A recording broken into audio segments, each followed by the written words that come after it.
The Instructor podcast with Terry Cook, talking with leaders, innovators, experts and game changers about what drives them. So welcome to the Instructor podcast, Green Room edition. As always, I am your splendid host, Terry Cook, and I'm delighted to be here, and even more delighted that you have chosen to listen. But you will be delighted, it's not just me, I am joined by the ever wonderful Chris Bensted. How are we doing, Chris? Hello, this is surreal.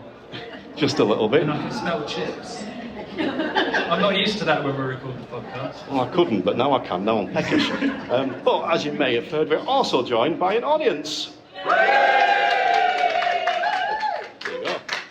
That was better than last year. So, as always, we like to kick off with a little bit of news.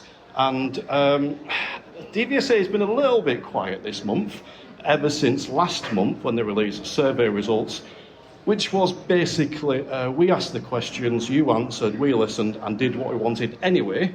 But this is the first time that you've joined me since that, Chris, so do you want to give us your brief thoughts on that? I thought the Green Room episode with Bob was brilliant.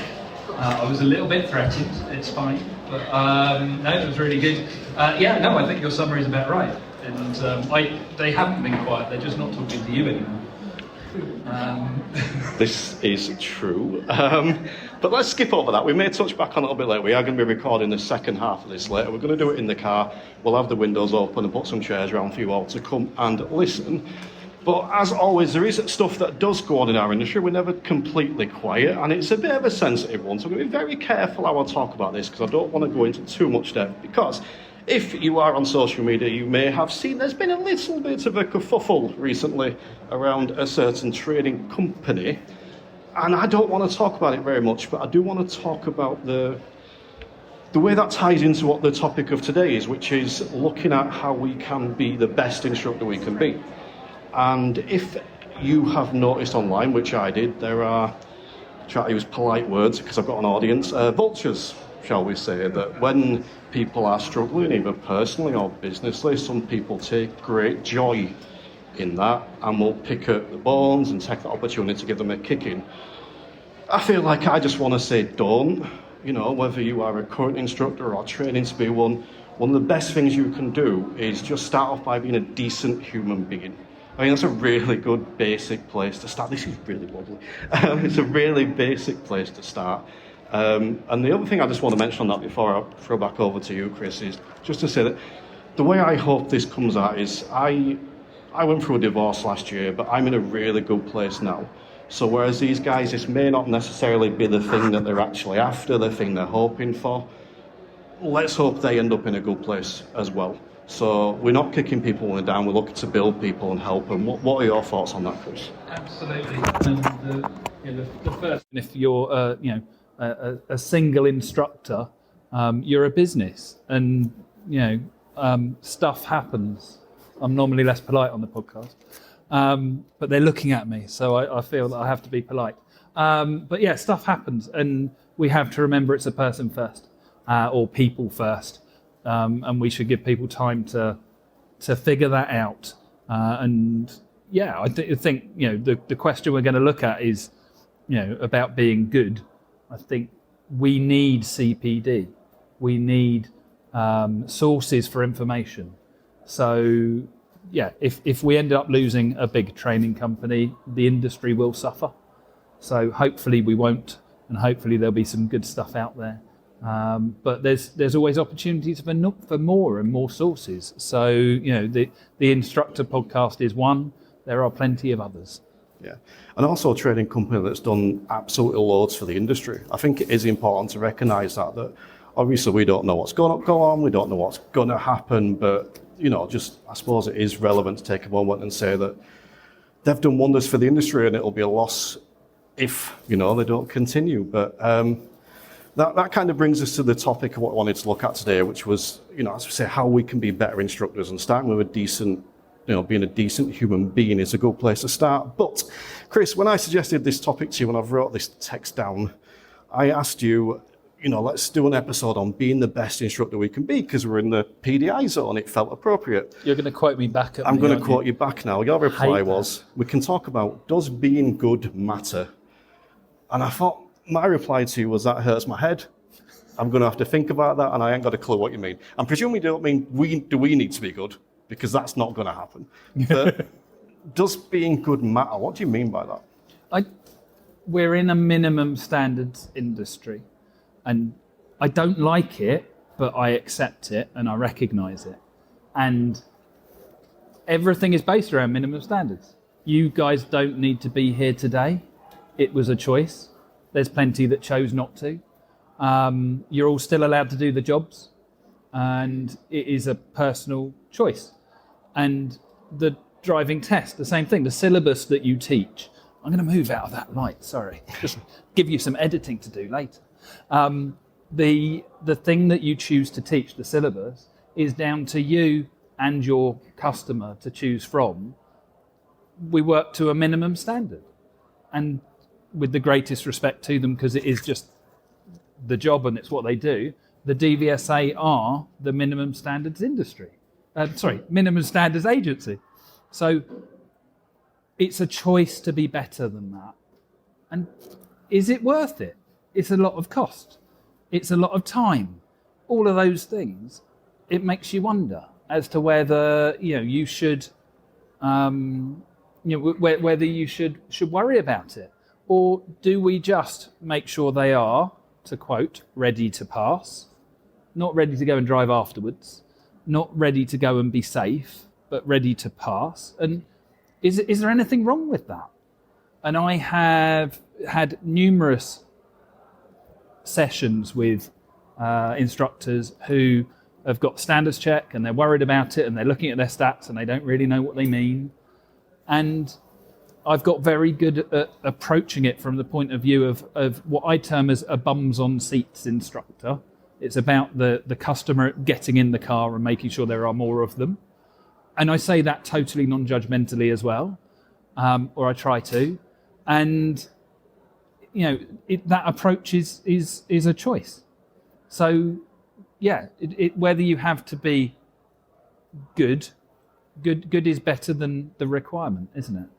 So, and is good enough? I don't know.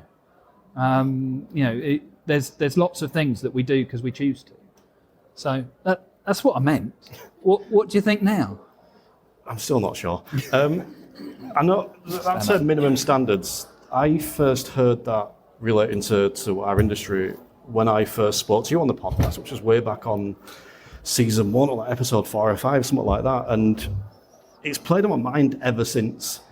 And it's something I've been talking about a lot recently, the fact that what does the DVSA assess us on? They assess us on 40 minutes. That's it. And even if we went back to that old school sort of, one standards check every 4 years, they're assessing on 40 minutes over 4 years. They don't look at all the other awesome stuff you do. They don't look at how you handle those difficult students or the ones that are problems. They don't look at how you manage your business. They're not looking at how, when that student has a panic attack, how you deal with that. They're not looking at how you deal with the car beeping behind because the student stalled. They don't look at how you deal with a student that breaks down in tears because their mum died last night and they didn't want to cancel because they don't want to let you down. They don't take that into account. And that's not a criticism of them. It's just a fact. They're assessing you on 40 minutes. Well, if you want to be the person that runs their whole 4-year cycle, if you like, on a 40-minute assessment, that's how I'm interpreting your minimum standards. There's so much more you do about that. But how do we develop there, Chris? When we're looking at, I said the topic for today, being the best instructor we can be, how do we develop? What is that? How do we be the best we can be? And I think there's different answers to that depending on which hat you're wearing at the time, because we run a business, we run training, we work with individuals and human beings. So but it's all of those things I've experienced happening to people. I've experienced an instructor turning up to teach someone and that pupil had just been killed by a tree. And no one thought about the driving instructor. And they shouldn't have to, in a way. But, I know I made the effort to reach out because I was the only person in that moment that was understanding where that instructor was. And they're more than just customers, and when you do the job well, they are. So all of those different factors are there. The business is equally important, so we have to kind of keep the balance going. We want to do the right thing and the best thing, but we also need to pay the bills. And I don't think we're very good at it. I think we all kind of squeeze down prices, and it's the whole sector. It's not just instructors. I was chatting with the guys from Go Roadie and My Drive Time today, and the amount that they charge it, if it was in a different industry, would be a lot more.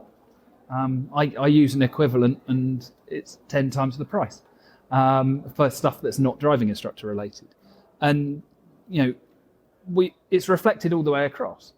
So we often try to be good on a shoestring. And I don't think that's necessarily a good thing.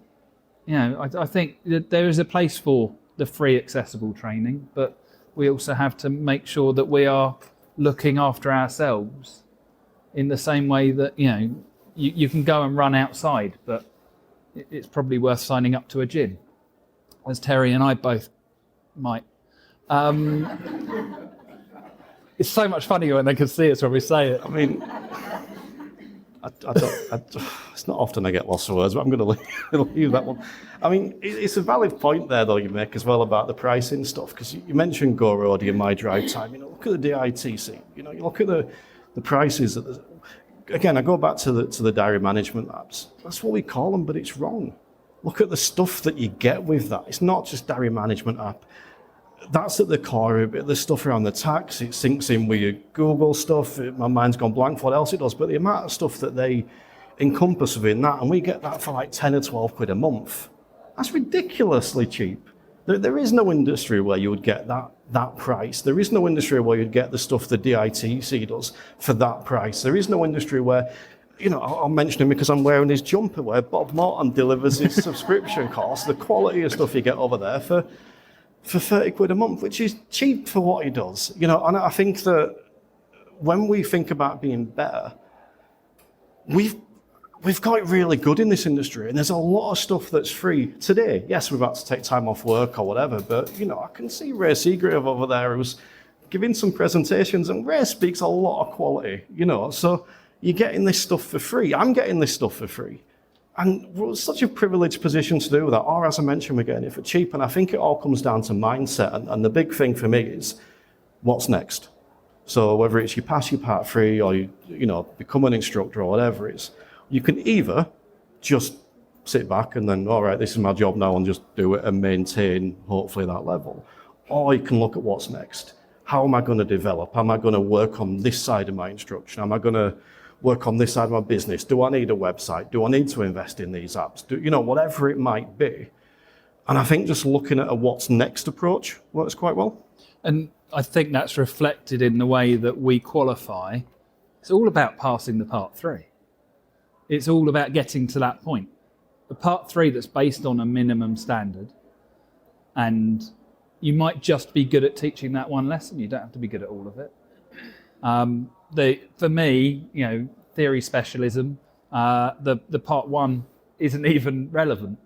It'd be nice if the test was relevant. A lot of the stuff isn't, but it's go and pass it, and then we'll start teaching you to, become an instructor after we've made sure your driving's half decent.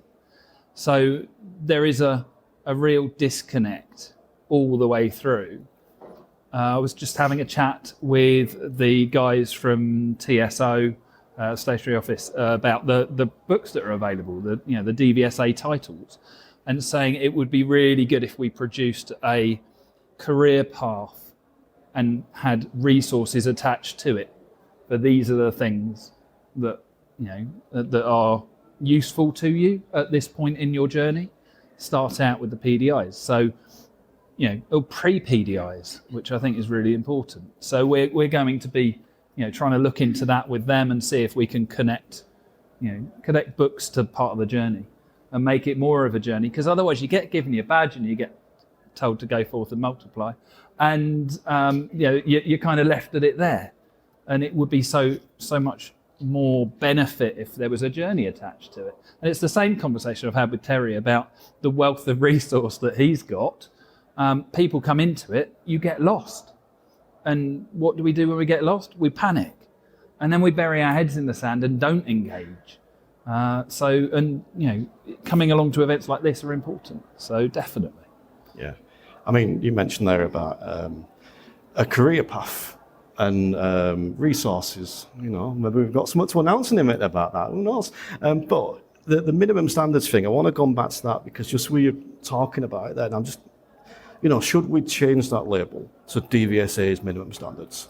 And then on top of that, we've got our minimum standards. So what's my minimum standard as a driving instructor? And that applies to the business, it applies to me, it applies to my level of development, what I'm going to input in that. I mean, recently on, I'm not plugging this, I'm mentioning it, but I do an episode for my premium called Ask Terry, and Phil Cowley asked a question about what's my next thing of CPD. I'm like, I can't answer that. Because it was like a podcast about yoga and how I'm thinking, how can I use that in my car? So I went on this massive tirade of all the CPD. I'm like, I do a lot. But that's my minimum standards. And everyone's going to have a slightly different one. And that's not saying one's better than the other. But if we take away the DVSA's minimum standards and apply our own, we've got a new level there. Is that what you would be sort of looking to endorse, do you think? Yes, with the added option of working towards the maximum. And I don't think it should be a closed off maximum. It should just be, we have this annoying habit of working to the minimum. The number of instructors I spoke to when DVSA put the bay parking into public car parks, there's a couple of my local test centres didn't have car parks, and they said, are the DVSA going to give us spaces we can go and practice these in? So clearly it wasn't being taught because it wasn't on the test. And I'm not one to stand and say, when was the last time you saw a driving instructor do a turning in the road? Because actually, we're all over the place. You can drive all day and not see another driving instructor if you go out of town. So I like to believe, and I refuse to let anyone disillusion me, that they're still being done, that it's still out there, but we shouldn't have to have it on the test to make it happen. It should be because it's a really good, sensible thing to do. And that's got to be the best approach. So that's what, as long as I get to keep my maximum, I'll take your advanced minimum. But I mean, that's an interesting one, because I remember back when they brought forward bay parking to test, I won't name it, but I had a lovely little car park I used to use to go and practice my bay parking. I never saw other instructors in there. Brought forward bay parking, and then all of a sudden, it's like they banned instructors from using it. So it's that thing, and that's not a bad thing, by the way. The DVSA have brought this in, and instructors have adopted it. But we don't have to wait for them to bring it in. We can adopt it early. We can take this stuff early. But as we said, you mentioned before. In fact, no. Before I come on to that, I want to ask you a question, and I'm putting you on the spot slightly here, because we said about you've got this influx of information. Even just today, you've got all this stuff around here. Where do people start?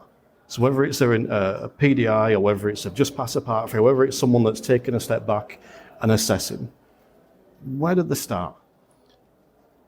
I think it's really hard. No, the best way to do it is to think of yourself as one of your learners, and what would you tell them when they get in the car, you haven't seen them drive, and they need to work on stuff. That assessment of where they're at, what do they need? It's not always good to start with your weakest bits, because you give up. So, look at where your strengths are and see what will bolster that, because you will meet some amazing people. I was so lucky. In my very early days, I met a lady called Lynn Webb, who showed me that I didn't have to do it the DVSA way, because I wasn't, but I felt like I was cheating. And she kind of introduced me to stuff that meant that you could actually work with a pupil in what we now refer to as client-centered approaches and coaching. I don't care what the words are. I called myself a conversational instructor back then, and that kind of worked for me. But it is meet people, get in rooms like this and say hello. Wear a big badge that says come and say hello to me, because I don't like saying hello to you. Or put Bob Morton's face on your t-shirt. And then engage on the stuff you like and you enjoy and you're good at, and then worry about the other stuff, because you'll find solutions will come to you. And I think that's probably the best thing. And every time I deal with an instructor who's struggling, it ends up being, what would you tell your pupils in this situation when you're in the car? Because you're really good at your job and you'll give good advice. So we've got plenty of mirrors in the car. Use one. Have a chat with yourself. It works. You look stupid talking to yourself, but you'll get some good advice. And often that's the only person you agree with. So you're driving instructors, 10 instructors in the room, 11 opinions. So yeah, that's where I would start. What about you? All the old classic lines coming out now, I see. I think the advice I would give would be to pick one thing to start with. Don't overload yourself. Like even today, we've got all these stalls here. Go see them all. Go get in as many of these presentations, these sessions as you can, but you're not going to be able to apply everything. So pick one thing and work on that. Soak in everything, because you can, take little bits in from everyone, but maybe one or two things to work on specifically, and maybe find someone you're not scared of. And I say that because I think back to a few years ago, before I started doing this podcast, I was scared of people. I wouldn't engage, I wouldn't talk to people, but I found a few people in the industry, you can probably guess one of them, who I wasn't scared of, and probably guess the other one, and kind of went to those people and asked them some of the questions which helped me develop. So never be afraid to find someone you're not scared of, and work with that person. But I want to roll back a little bit to what you said about the career path and the announcement, because we've got one. Essentially, we were thinking about the career path of instructors and becoming an instructor, and the stuff that people don't know. And this stems back to a few of my questions that some of my listeners in particular have asked in the past. And we have got a new podcast coming out that isn't on the Instructor podcast feed. It is called Becoming a Driving Instructor. And I'll let Chris tell you a little bit about what it's about, because I've introduced it. Well, it's one of the things that I come across a lot, is people saying, I wish I'd known that when I started. So that's what we're going to try and plug, is that gap aimed at what I refer to as pre-PDIs, and it will therefore be relevant to everybody else all the way through to experienced ADIs, hopefully, even if it's just to disagree with us. So yeah, it's about the journey. It's about what the job's really about, honestly, and talking about exactly the good days and the bad days, and making sure that people don't make the mistakes. I appreciate this isn't good for a podcast, but anyone in the room that's made a mistake or wishes they knew something previously, can you just raise your hands? Yeah. There's a few. There's a good few. So yeah, I think that's what we're aiming to do, is to give an opportunity, because otherwise you hear the one that shouts loudest, which is normally the one with the biggest marketing budget. And I should have got a link between that and how many hands were in the room. But it's either that, or it's they don't find it, that you find it too late and you've already made those mistakes. So that's what we're trying to plug. We're trying to give some information and some opinion that isn't trying to flog stuff, that is just having a conversation about it and giving some facts and guidance about the process and things to consider. Yeah. I think you've summed it up well there. We're not telling people what to do. We try to give the options that are available and put our potential spin on it as well, especially after recently hearing another podcast talk about a similar topic and not enjoying it at all. I'm not going to promote that one. But you can find that by searching for Becoming a Driving Instructor. It is coming into feeds now, or you can go to Instructor Podcast Facebook page. It was scheduled to go on there at 12:30, so you can find a link there. Both me and Chris have got links to give you as well if you want to find it. It's aimed at people considering coming in the industry, PDIs currently, and new PDIs, new instructors primarily. However, I'm pretty sure it'll be useful for anyone. But the thing I just want to finish on briefly, and I'll be interested in your thoughts on this as well, Chris, we've got a few minutes left yet, is that I started a new tagline, a new end to this podcast this season, which was, if you're not enjoying your job, you're not doing it properly. And I got a little bit of feedback on that not everyone was happy with it. But I'm sticking with it because I stand by that. I think that if you're doing your job properly, maybe that's not the ideal world, but if you're doing your job properly, you should be enjoying your job. And I think that stems back to being the best you can be. If you're going out and you're giving your best into this role and into this job is amazing. The rewards, I mean, someone asked me recently about what I find most rewarding about this job, and I found it hard to answer because it's not people passing their tests, which I think is the go-to.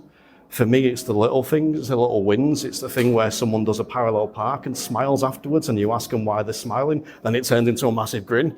And they're like, I don't want to say we're a 10 out of 10, but I think it were a 10 out of 10. You know, that kind of thing. They're the rewards. And that's what makes the job enjoyable for me. So just that phrase, Chris, if you're not enjoying your job, you're doing it wrong. What are your thoughts on that? If you're not enjoying your job, you could be doing it differently. Says the man who gave up the car and is still an instructor, despite what everyone tells me. So, yeah, there's lots of ways to do this. There's lots of opportunities. There's some really rubbish days and problems that you come across. Get people to support you. But that's going to happen wherever. I love it. It's an awesome role. And I also say, linking it in with the CPD and the training, if you're not learning something every day, you're in the wrong room. Find a different one. Find somewhere where you can be challenged and you can learn, because there's so much out there, and we don't even scrape the surface of a lot of areas because we use the kind of the cookie cutter approach to some solutions. You can go and learn so much more. So, if you're struggling for that it's out there. Change the room that you're in, change the way that you do it. But I agree with your sentiments. Right, well, thank you all for coming today. I've appreciated the smiley faces because I'm not comfortable up here, as you can possibly tell. A big thank you to Chris for joining me. And, please do.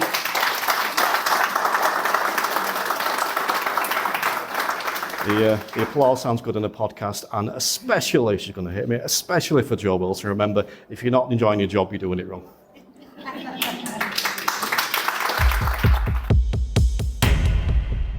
So, myself and Chris are now recording in secret in a very discreet car park. And we're continuing on with the green room. So I will just mention that we're recording this at 10 to 3, which means that potentially in about 3 minutes, all the phones are going to go haywire because the government are currently trying to hack into your phone and steal all your data that they most definitely do not already have. So, first question I want to ask you, Chris, actually, because we've just both been on stage recording the Instructor podcast live, the green room. How did you find that? How do you think it went? I really enjoyed it. It was good. I thought it went well. It was different because you're kind of talking to people instead of just to each other.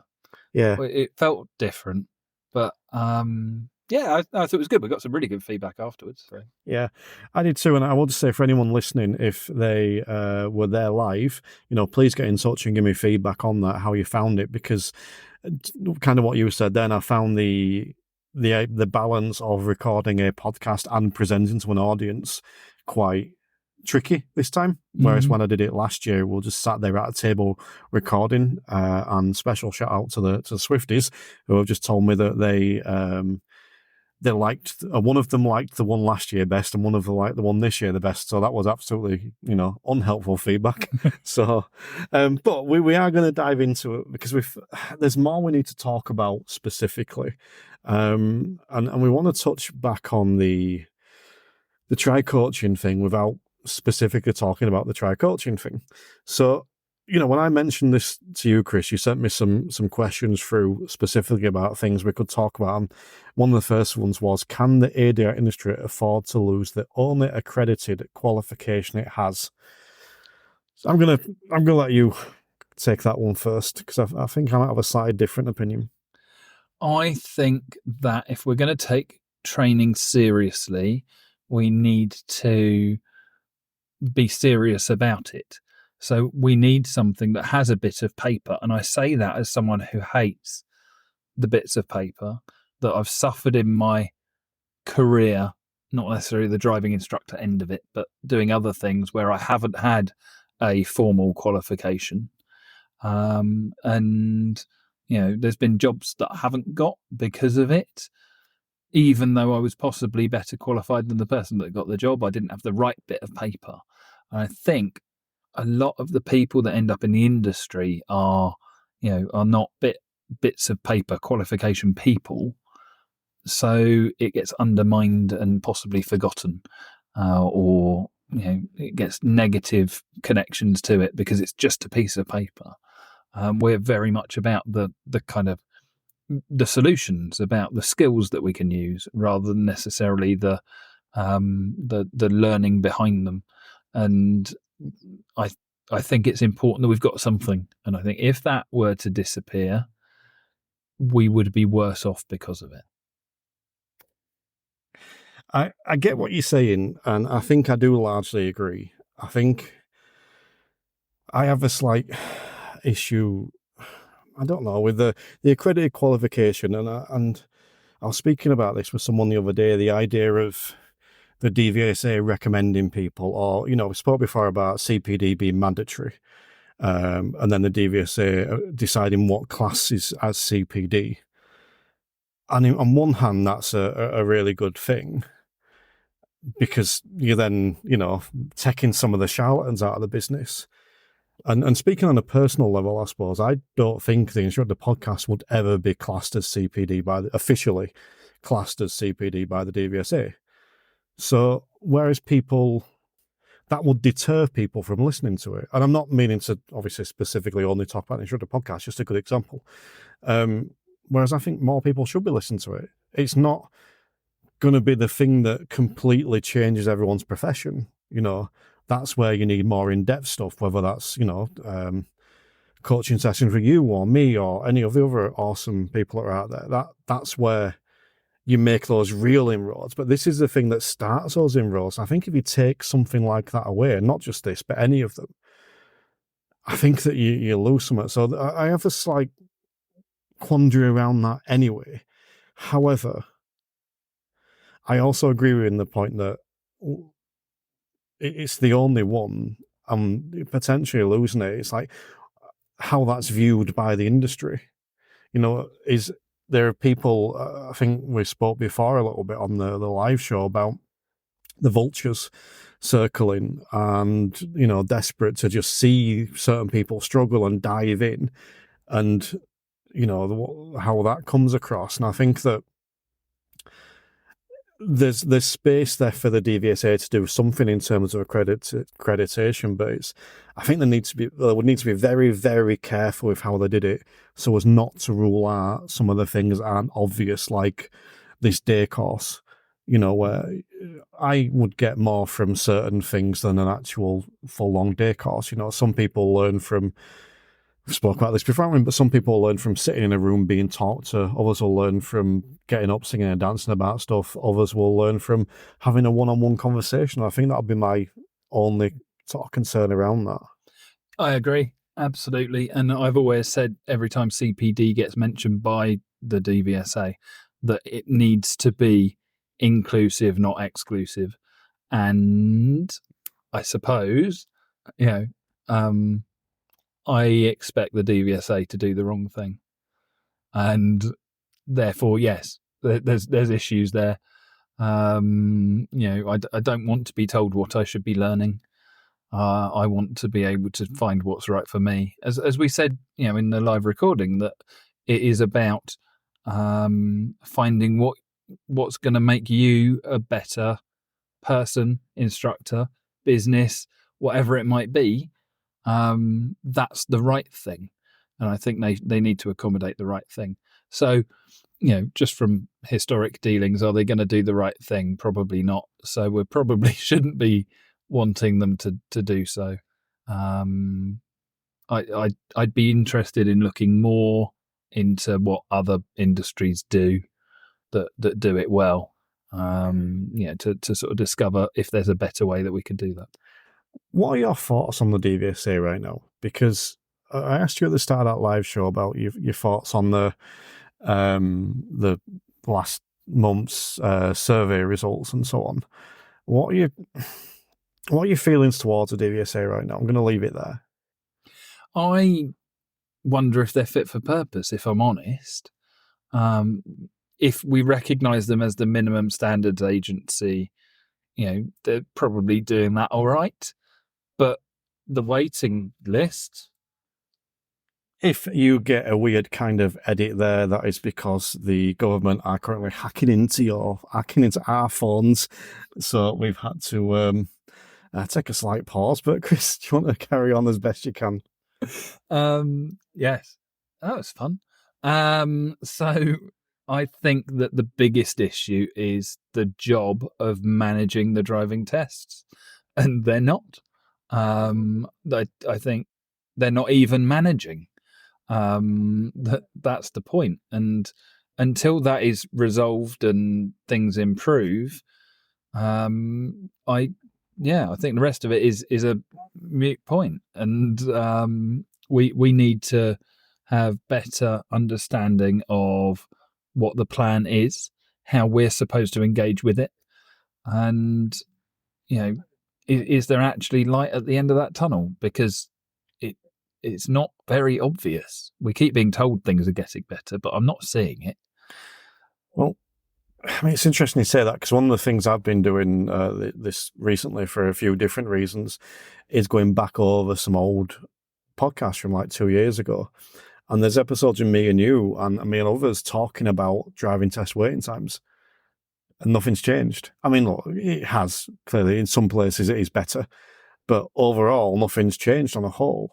And I'm trying to think back to the live recording we did like 3 hours ago when I say this, but I think you mentioned in a joke, well, half jokingly said they're only ignoring me at the minute. But it kind of makes me wonder whether there was an element of, oh, we've got Terry on side. Let's put this stuff out there. And then when they realise I'm not on side, I'm impartial, which I think I am, I think that's where potentially they go, right, okay, we're not talking to Terry anymore.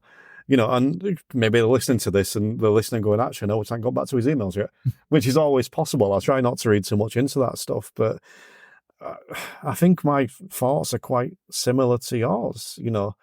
I think there's some really, really good people there that do a really, really good and difficult job in really difficult situations. Mm-hmm. I think also the DVSA are put in a very uncomfortable position by the government, but they're not making it easy for themselves. But let's move on a little bit to your second question that you threw to me, which was, are we so against CPD that we need it to be free?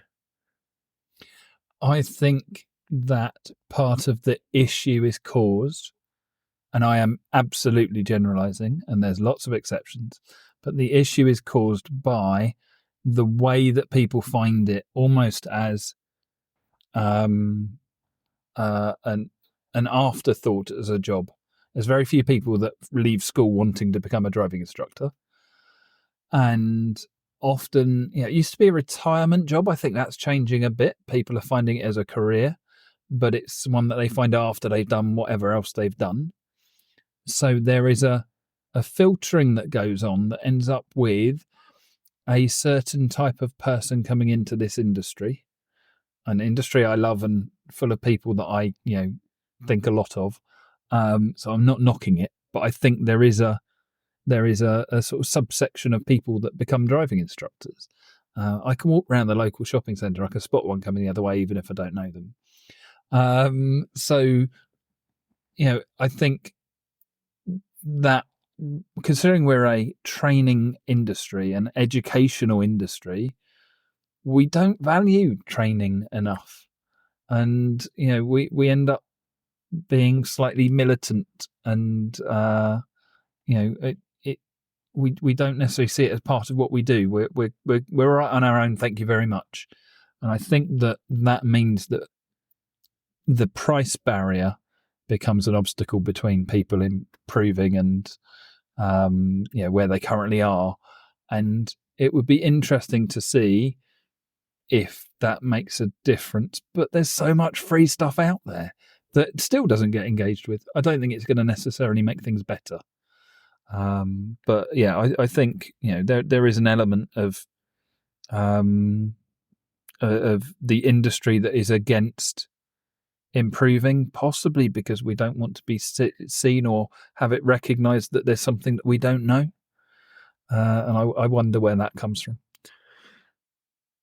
Loads of points there. However, I haven't got my notepad with me. I haven't noted them down, so I'll do my best to come back to them. I think that it's interesting, the whole concept of it. I think there's nothing wrong with free CPD in itself. I think that this is free CPD you're listening to right now. I think that it's the balance. I think that what you can use free CPD for often is, well, use it to obviously learn, but then use it to see what you do next. If you, just because it's easy, I use the Instructor podcast example again. Think about how many different trainers have been on the Instructor podcast, that if you wanted to go and take some, for example, standard strike training, you could really easily listen to all the instructors that have been on the podcast and pick your favorite, but then that's where you then invest in yourself financially. So I don't think there's anything wrong with it in itself, but I do think that too many people are looking for it. We see it online. I'm not going to mention names, but me and you saw it specifically when we were talking about doing the expert session on roundabouts. Exact quote, or probably an exact quote, driving instructors shouldn't pay for any training. We should charge our students more to cover that, or something along those lines, that quote, which is an absolute disgrace of a comment. Why? Why should we have to get everything free? Why? It's absolutely nonsense. I don't think that, as I said, I don't think there's anything wrong with free CPD, and there's nothing wrong with paid CPD. The great thing about having it free is if you're just starting out, that's less expensive, obviously. You've got that. You can make use of the free stuff until you settle down a bit. Then you can think, oh, what am I going to invest in now? And that ties into me with my, business career, my development, in that I started off by listening to podcasts and audiobooks. Now, all right, audiobooks aren't free, but it's like £8 a month on Audible or something. So that minuscule amount, if you like. And then I'm like, okay, well, I think I'm ready to move on. What am I doing now? And I signed up to some courses, and I signed up to some interactive groups. I'm like, okay, I'm ready for the next one. What's next? One-to-one stuff. And it's then building up like that. And I think, would that be an approach you embraced? Yes, I think so. And I think it is. We get it in lots of other areas. You get the taster, don't you? You get the free sample to then, get you using a product, or engaging with a product. And I think maybe we should just be more overt about the fact that that's what we're doing, that it's, here is this, and then you can get more if you want to. And you don't have to, you can pick and choose. I do wonder if we just lack the academic, because the whole qualification process is very much based on making it up as you go. The lessons, go and make your lessons up, go and invent them each time. You can do it differently with every pupil and find what works.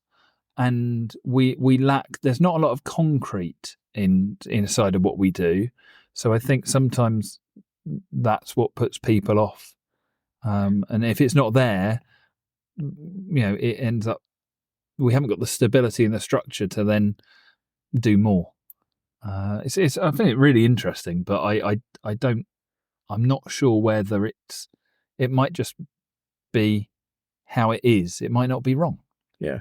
I mean, that concrete structure you were talking about, that's where you get then, the haters online saying, about how people should dress, and, dress code of trainers, and not trainers as in footwear, trainers as in ADI trainers, and also, all that kind of nonsense. And why do people need to be audit? And we know we spoke about audit before, but, people using that as a stick, this person only wants to be audit to validate themselves. Well, and so what if you want to be audited to validate yourself? If that's what it takes for you as a person, that's not a stick to beat someone with.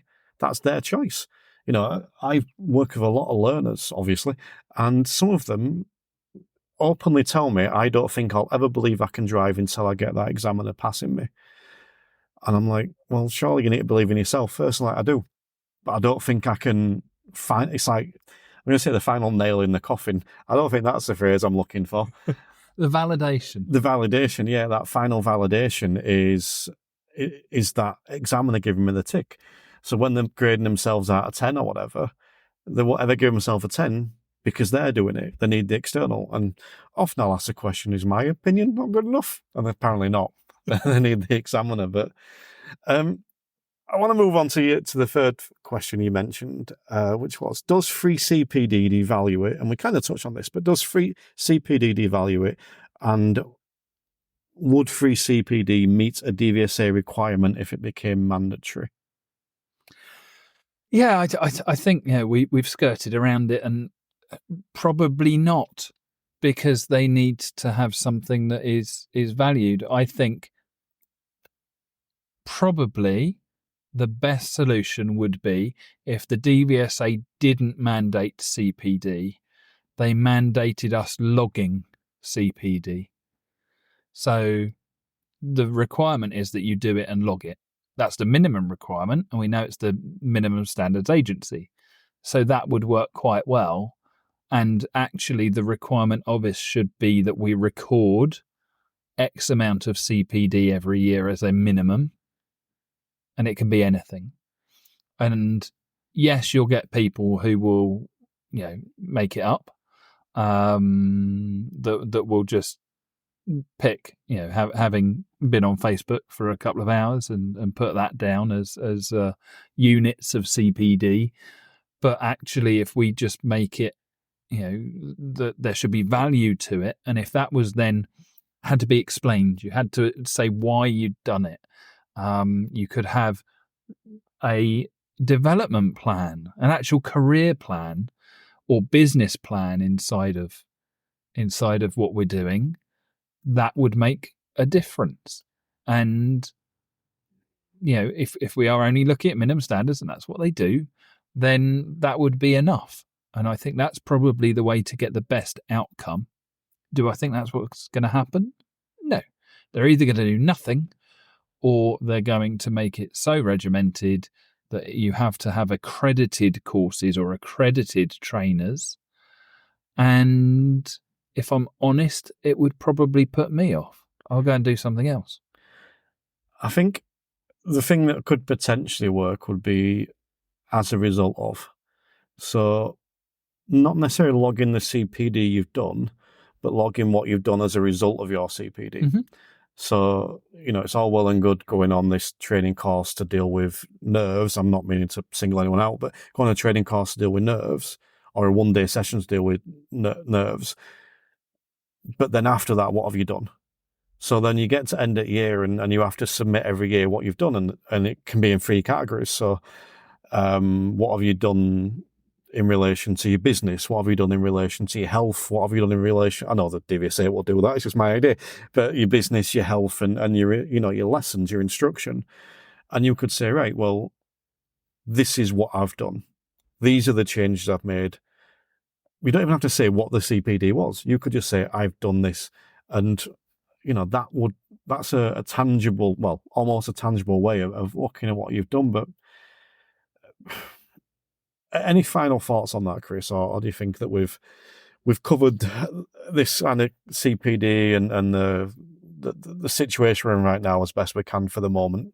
The only thing I would say is it, to me, feels like the same issues that we come across when we look at a minimum number of hours, a minimum requirement for learning to drive. The instructors are quite possibly a bit of a Brexit situation. They're going to vote for something that they think they want. And then when they get it, they're going to realise that might not quite be what was sold to them. And quite. Well, I'm trying not to be too political, but I think that minimum number of hours for driving instructors makes some sense until you realise that it will be 10 hours with a driving instructor. Then everyone's going to think that they only need 10 hours. It's not going to be the 45 hours or whatever the DVSA figure is on average. And it's an average because it's not how averages work. There's a minimum, there's a maximum as well. Yeah.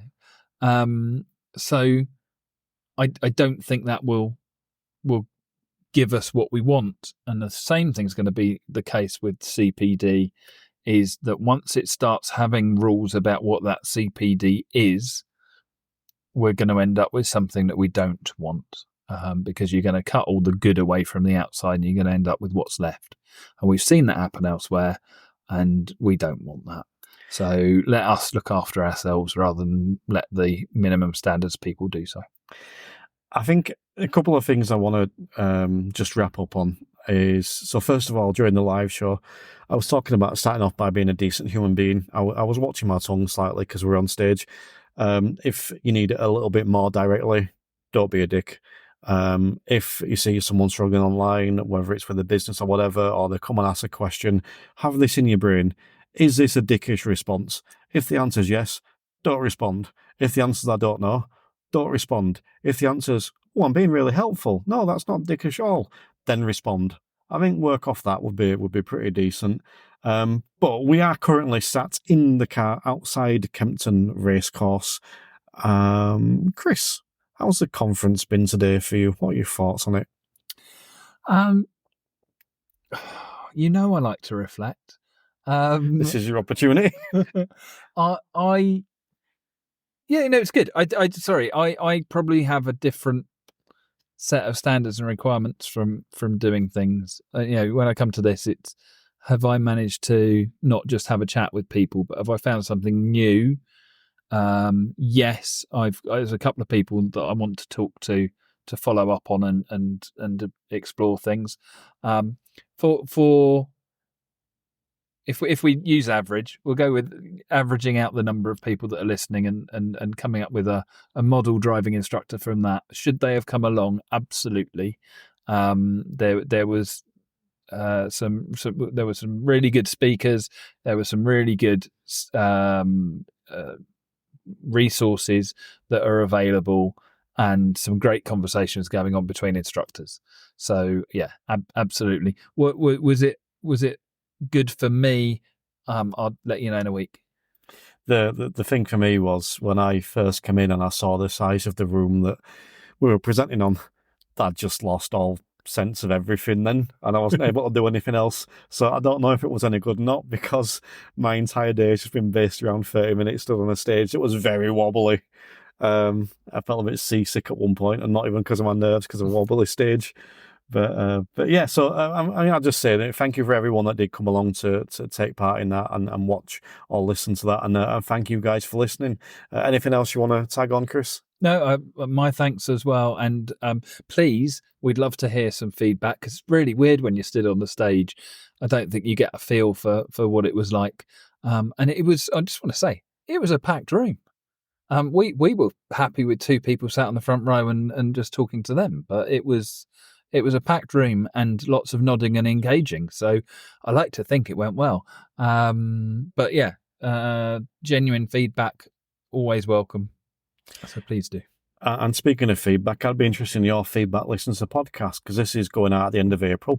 And April's been a very different month in the Instructor podcast. We had a premium special episode with Bob and Sam that went out. We had a bonus episode on the episode dissection. I did a re-release today as I'm recording this on 23rd of April of the first ever episode. And the episode, again, as I'm recording this next week that's going out, will be the one with all the special bits from the expo in it. So I'd be interested in your feedback on April for the Instructor podcast. Have you enjoyed it? Is it nice to get something a little bit different? Was it a bit too different, too much together, if that makes sense? But either way, we'll leave that there. And remember that if you are not enjoying the lessons, you are either doing them wrong or could simply be doing them differently. The Instructor podcast with Terry Cook, talking with leaders, innovators, experts and game changers about what drives them.